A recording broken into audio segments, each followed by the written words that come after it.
হাসরের ময়দানে আল্লাহ পাক রব্বুল আলামিন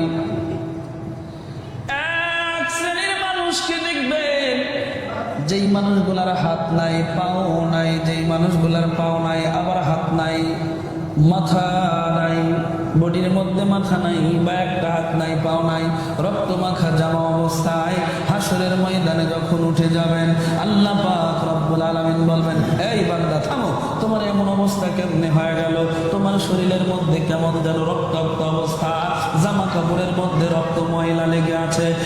এই বান্দা, তোমার একটা হাত নাই পাও নাই, কারণ কি? আবার দেখবেন কারো শরীরের মধ্যে এই যে বডির মধ্যে ঘাড়ের মধ্যে কল্লাটে নাই, এমন কেন অবস্থা হয়ে গেল?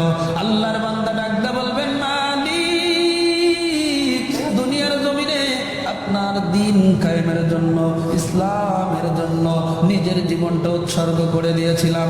কাফির বেঈমান আবার হাতটা কেটে নিল, আমার পা কেটে নিল, আমার কল্লা কেটে ফেললো। ওই অবস্থায় দুনিয়ার জমিনে পয়গম্বর বলেছেন, শহীদদের কোনো গোসল করানো লাগবে না, বিনা গোসলে এদেরকে দাফন দিয়ে দাও। পয়গম্বর বলেছেন, এদেরকে সুন্দর করে গোসল করানোর প্রয়োজন নাই, যেমনি সুন্দর করে পেঁচায় মোছায় কবর দিয়ে দাও। ওই অবস্থায় আমাদেরকে কবর দেওয়া হয়েছে। আল্লাহ পাক রব্বুল আলামিন ডাকদা বলবেন, ও বান্দা শুনো,